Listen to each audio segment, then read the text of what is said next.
Boa tarde, queridos alunos. É um prazer rever vocês aqui. Hoje nós vamos continuar tratando da figura de Platão. Por que essa importância em Platão? Platão é um dos filósofos que mais correspondem à forma como nós pensamos nossa realidade. Sem dúvida alguma, depois de Platão, alguns pontos, como por exemplo essa divisão entre dois mundos, né? Um mundo visível e um mundo suprassensível, se faz presente na filosofia de Platão, se faz presente no nosso dia a dia. É evidente que hoje nós usamos a representação de Deus para determinar esse espaço de transcendência que Platão chamou de mundo das ideias. Mas o outro fato, e esse que é mais importante para nós nesse momento, é justamente porque Platão é um filósofo muito visado no vestibular, principalmente no Enem. Todos os anos cai no Enem a figura de Platão. Também não é difícil de encontrar Platão na UFT, nem na UEMA. Portanto, nós temos que ter um aprofundamento bastante generoso naquilo que confere a filosofia platônica. Eu vou corrigir os exercícios com vocês. Vou abrir a aulinha aqui para nós nos sintonizarmos. Vou iniciar aqui para a gente... Muito bem. Nós vamos corrigir os exercícios, meninos, da página 58 à página 60. Eu vou fazer questão de corrigir todos eles, ou praticamente todos eles, para que nós tenhamos uma aclimatação, uma proximidade com a filosofia platônica, e isso, obviamente, nos trará mais segurança, caso nós tenhamos que utilizar em algum desses vestibulares. Então, sintonizem, peguem o seu livro, abram na página 58, nós vamos começar com o praticando. Vamos lá, meninos. Muito bem. No praticando, galera, nós vamos começar aqui com dois exercícios. Eu vou ler para vocês aqui o enunciado, e aí nós teremos uma confirmação daquilo que se der. Vamos lá. Leia o fragmento, vocês dão uma lida nesse fragmento. Aí diz o seguinte: nesse fragmento, Platão compara o texto escrito com a pintura, contrapondo-os à sua concepção de filosofia. Assinale a alternativa que permite concluir, com o apoio do fragmento apresentado, uma das principais características do platonismo. Uma das principais características do platonismo é o diálogo. Todos os livros escritos por Platão são compostos por diálogos. Isso nós chamamos de método dialético. O método dialético é um método de contraposição de ideias que, segundo Sócrates e depois segundo Platão, permitiria que nós alcançássemos um resultado efetivo sobre o conhecimento e, obviamente, nos aproximaríamos daquilo que nós chamamos de ideias ou formas contida no mundo das ideias. Nesse sentido, meninos, a dialética platônica ela se faz presente em todo o contexto da filosofia de Platão, lembrando que o personagem que está sempre presente nesses diálogos é a figura de Sócrates. Sócrates dialoga com seus interlocutores na busca dos elementos fundamentais ou dos significados essenciais daquilo que representa a própria realidade. Tudo bem? A letra B está correta. Na segunda questão, também nós vamos falar sobre Platão, é evidente, e eu vou ler aqui o enunciado. Primeiro leiam o fragmento, agora eu lerei o enunciado. Com base no texto e nos conhecimentos sobre a teoria do conhecimento de Platão, considere as afirmativas a seguir. Eu vou falar aquelas que estão erradas. Estão erradas a 1 e a 3. Vamos justificar por que elas estão erradas. Eu vou ler a 1 aqui. Homens e animais podem confiar nas impressões que recebem do mundo sensível e assim atingem a verdade. Não. Nós sabemos que o mundo sensível, segundo Platão, é um mundo ilusório, é um mundo das cópias imperfeitas. Portanto, nós não atingiremos o conhecimento a partir dos sentidos, observando aquilo que representa a própria realidade sensível. Nós vamos encontrar o conhecimento naquilo que nós chamamos de mundo das ideias. Okay? No terceiro fragmento, aqui na terceira ideia, diz assim: as impressões não consistem no conhecimento sensível, mas são consideradas como um núcleo do conhecimento inteligível. Não. As impressões, elas são dadas a partir dos sentidos, e aquilo que são dados a partir dos sentidos, isso se revela a nós, e é evidente que nós não alcançamos o conhecimento a partir dos sentidos, nós alcançamos o conhecimento a partir da racionalidade, ou seja, da pura racionalidade, através dessa relação de dialética que propõe Platão, é que nós alcançaríamos a verdade absoluta e não, evidentemente, pelos sentidos. Ok? Seguimos adiante, nós vamos falar agora do DH. O DH, nós temos aqui quatro exercícios. Vamos lá. No primeiro exercício, também, nós vamos falar de Platão, só que nós vamos falar do mito da caverna. Muito bem. Leiam o fragmento, eu vou ler o enunciado. Em relação ao célebre mito da caverna e as doutrinas que ele representa, assinale o que for correto. A única que está incorreta é a primeira, a 01. Ela diz o seguinte: no mito da caverna, Platão pretende descrever os primórdios da existência humana, relatando como eram a vida e a organização social dos homens no princípio de seu processo evolutivo, quando habitavam as cavernas. Não, evidentemente que Platão não está em busca da origem, da formação humana, social, não é isso que Platão está visando. Não está fazendo estudos pré-históricos, não está fazendo estudos arqueológicos, nem antropológicos. O que Platão visa com o mito da caverna é justamente fazer essa dicotomia entre mundo sensível e mundo inteligível, ou o mundo da ignorância, que representa a caverna, e o mundo do conhecimento, que representa a luz fora da caverna. Ok? Muito bem. Seguimos adiante, vamos para a segunda questão. A ideia aqui de Platão fala-se sobre a justiça. A justiça, nós vimos na última aula, e ela está relacionada à forma como os indivíduos lidam com as funções que lhe cabem dentro da cidade, que Platão descreve como uma cidade ideal. Dependendo do tipo de alma, cada um dos indivíduos assume uma função específica dentro dessa cidade. Nós temos três: nós temos aqueles que produzem, nós temos aqueles que defendem a cidade, nós temos os sábios, que são chamados de filósofos. Se eu cumprir com esmero e com total dedicação a minha função dentro dessa cidade, a tendência é que nós atingiremos a justiça. Portanto, meninos, a alternativa correta aqui é a alternativa B. Com base no texto e nos conhecimentos sobre a justiça em Platão, é correto afirmar que a justiça deve ser vista como uma virtude que tem sua origem na alma, isto é, deve habitar o interior do homem, sendo independente das circunstâncias externas. Ou seja, o sujeito justo é aquele que tem total compreensão sobre as suas funções, foi educado para que ele execute com racionalidade essas suas funções e cujo objetivo é justamente alcançar a justiça e o bem comum na cidade ideal de Platão. Ok? Seguimos adiante aqui, nós vamos para a terceira questão. A terceira questão diz o seguinte: leiam aí o fragmento, eu vou ler o enunciado. Tá? Essa narrativa de Platão é uma importante manifestação cultural do pensamento grego antigo, cuja ideia central, do ponto de vista filosófico, evidencia a teoria do conhecimento, expondo a passagem do mundo ilusório para o mundo das ideias.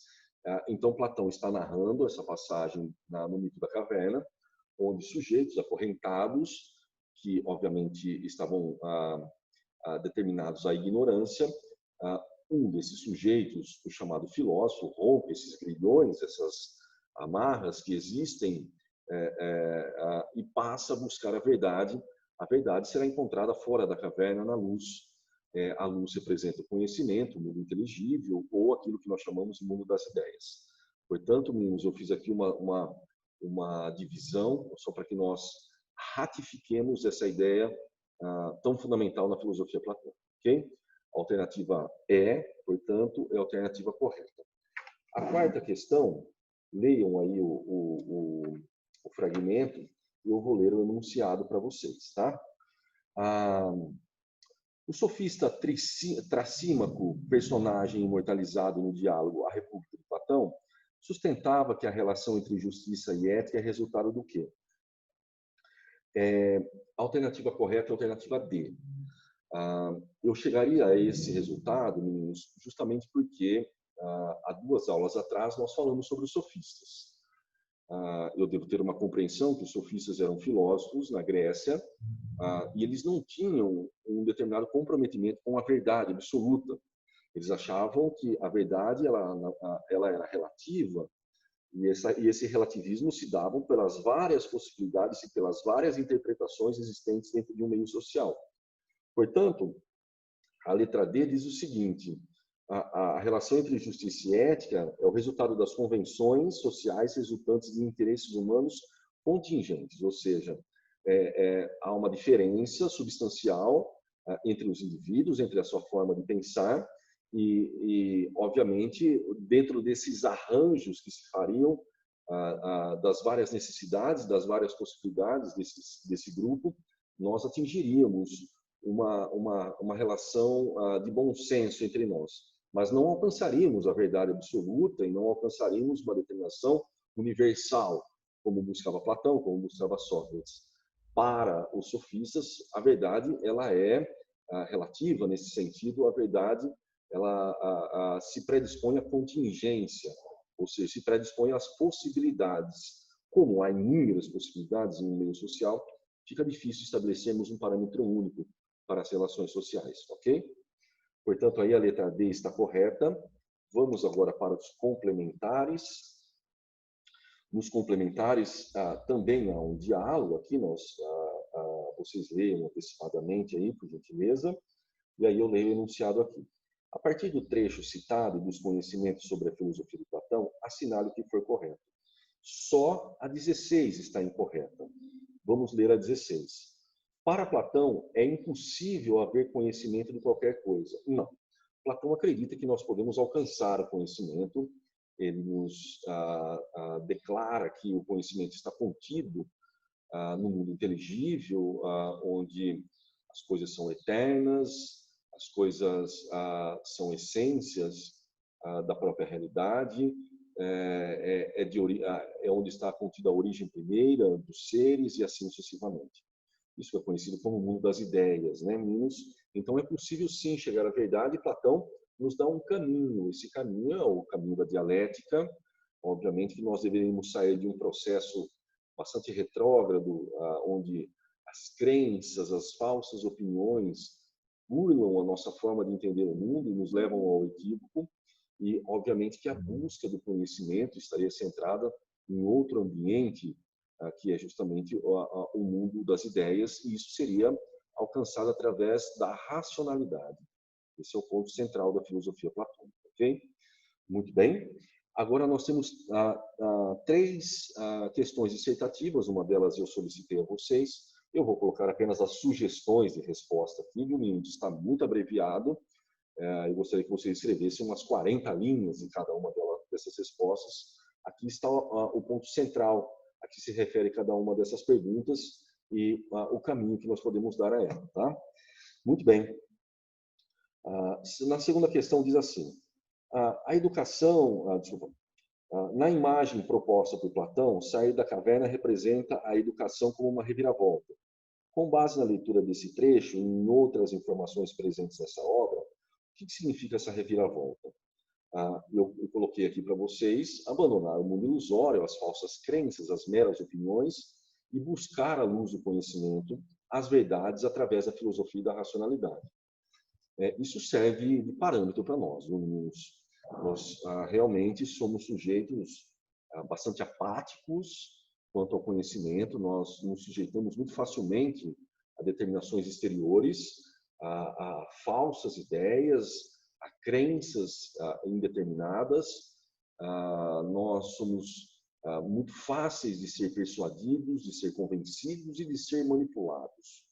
Nesse sentido, eu tenho que ter um senso crítico sobre aquilo que eu acredito, aquilo que realmente faz sentido sobre a realidade e visar, de alguma maneira, fazer questionamentos sobre aquilo que se passa como verdadeiro ou como verdade absoluta sobre a realidade. Platão nos dá o caminho da racionalidade e da educação, né, do conhecimento como ferramenta para que nós possamos abandonar esse mundo entre aspas, né, desprezível, que é o mundo sensível, o mundo das falsas crenças, e buscar, através da reflexão e da racionalidade, aquilo que está contido nas ideias e, portanto, as verdades absolutas, ok?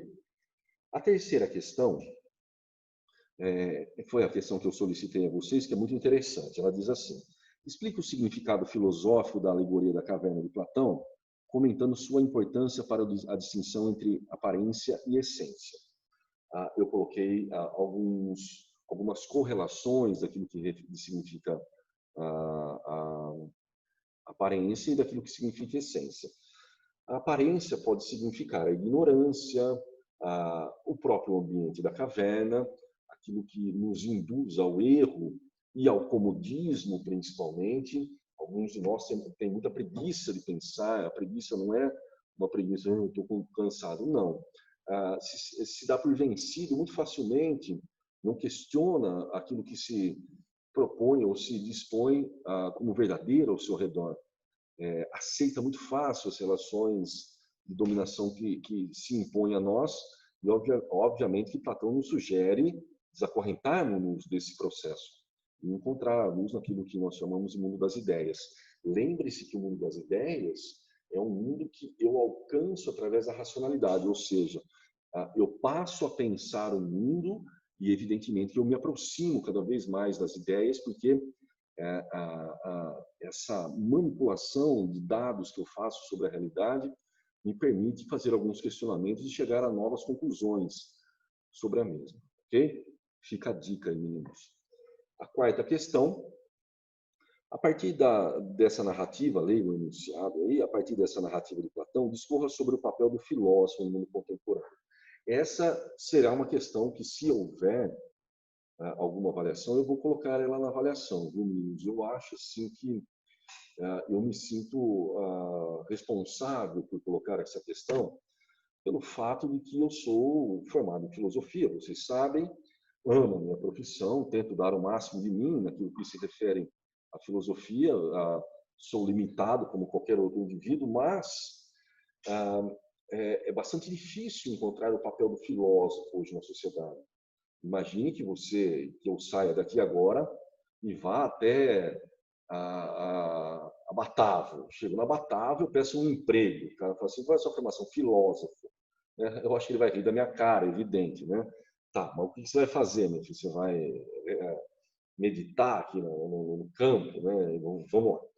Mas o fato é o seguinte: nós saímos de uma condição na Grécia Antiga onde o filósofo era considerado o grande articulador do conhecimento, o grande benfeitor das relações de conhecimento e de verdade, tanto que Platão enumera o filósofo como um sujeito fundamental na sua cidade, para que a ele caiba o cargo de governar a cidade, dado a sua sapiência ou a sua inteligência. Muito bem. Com o tempo, o filósofo perdeu um pouquinho essa atmosfera de essencialidade, voltou a ter uma preponderância na Idade Moderna, quando criou-se métodos para desenvolver teorias do conhecimento. Nós vamos ver isso no ano que vem, ok? Hoje, o papel do filósofo está restrito à sala de aula, basicamente, e alguns artigos aqui e ali você encontra na internet.